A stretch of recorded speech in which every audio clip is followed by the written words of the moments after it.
বনে জঙ্গলে পড়ে থাকা সুপারি গাছের খোল বা পাতা থেকে তৈরি হচ্ছে হরেক রকমের তৈজসপত্র।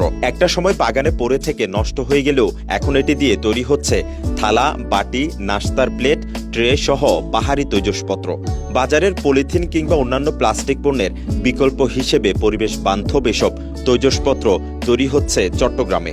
আমরা ইনশাল্লাহ এক্সপোর্টের একটা নতুন সেক্টর খুলব বাংলাদেশে। গার্মেন্টস যেমন একটা বিশাল সেক্টর, আমরা আশা করি এইটাও একটা বিরাট সেক্টর হবে বাংলাদেশের জন্য, এবং আমরা স্বপ্ন দেখি যে আমরা এই পৃথিবীটাকে প্লাস্টিক থেকে মুক্ত করব।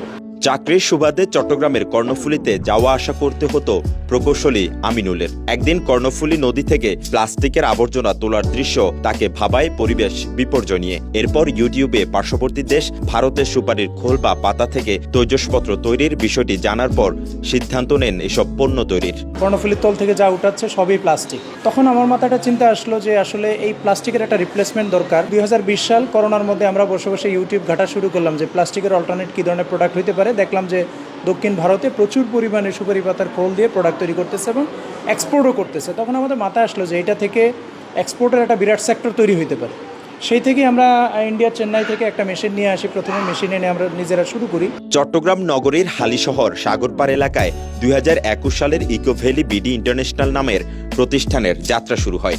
বর্তমানে তার এই কারখানায় অত্যাধুনিক মেশিনের মাধ্যমে 25 ধরনের পরিবেশ বান্ধব পণ্য তৈরি হচ্ছে। পাশাপাশি 45 জন বেকার মানুষের কর্মসংস্থানও সৃষ্টি হয়। উৎপাদিত এসব পরিবেশ বান্ধব পণ্য চট্টগ্রাম সহ দেশের নানা প্রান্তে চলে যাচ্ছে। ভবিষ্যতে দেশের বাইরেও রপ্তানি করার পরিকল্পনা রয়েছে তাদের।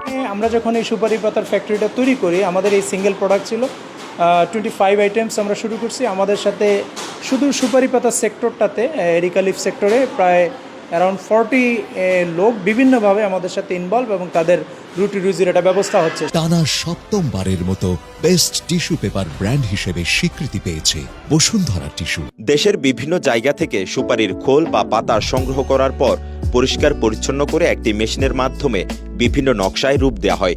কারখানাটিতে দিনের বেলায় কোনো বৈদ্যুতিক আলোর প্রয়োজন হয় না। প্রাকৃতিক আলো দিয়েই চলে কারখানার কার্যক্রম।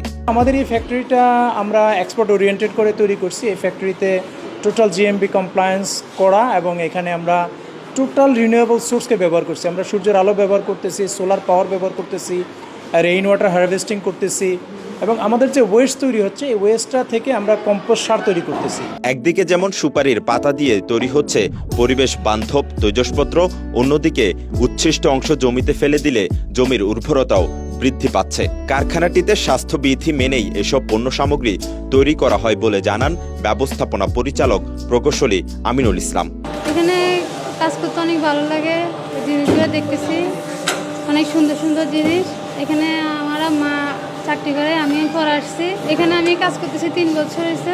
এটার মাধ্যমে আমার ফ্যামিলি চলে। এমন একটা বিভিন্ন ফ্যাক্টরিতে কাজ করে খুব ভালো লাগে, আল্লাহ রাখলে সব দিক দিয়ে ভালো লাগে। এই ফ্যাক্টরিতে যা ঢুকতেছে এবং যা বেরোচ্ছে পুরোটাই যেন পরিবেশের কল্যাণে ব্যবহার হয়, এবং পরিবেশকে মিনিমাম হ্যাম্পার করে আমরা প্রোডাক্ট তৈরি করতে পারি। একটা গ্রিন ফ্যাক্টরি বলতে যা বোঝায়, আমরা ওইভাবে আমাদের ফ্যাক্টরিটাকে ডিজাইন করছি। সুপারি পাতা এখন আর ফেলনা নয়, এসব দামে সাশ্রয়ী, স্বাস্থ্যকর এবং রাসায়নিক মুক্ত। পচনশীল হওয়ায় যেখানে সেখানে ফেলে দিলেও পরিবেশের ক্ষতি হয় না। তারা স্বপ্ন দেখেন সরকারি সহায়তা পেলে দেশ ছাড়িয়ে বিদেশেও রপ্তানি হবে তাদের পণ্য, দেশে আসবে রেমিটেন্স, আর বই আনবে সুনাম। আমরা চাইবো যদি আমরা সুযোগ পাই, আমরা আমাদের গবেষণা সেল আছে, আমরা গবেষণা করতেছি এই ধরনের এনভায়রনমেন্ট ফ্রেন্ডলি প্রোডাক্ট তৈরি করার জন্য। যদি আমরা গভর্নমেন্টের সহযোগিতা পাই, ভালো ধরনের অনুদান বা এই ধরনের যদি ইনসেন্টিভ আমরা পাই, আমরা ইনশাল্লাহ বাংলাদেশে আশা করি বিশ্বের মধ্যে একটা অনন্য প্রতিষ্ঠান হিসেবে ইকো ভ্যালি বিডি ইন্টারন্যাশনাল দাঁড়াবে। মেহরাজ হোসেন, কালের কণ্ঠ, চট্টগ্রাম।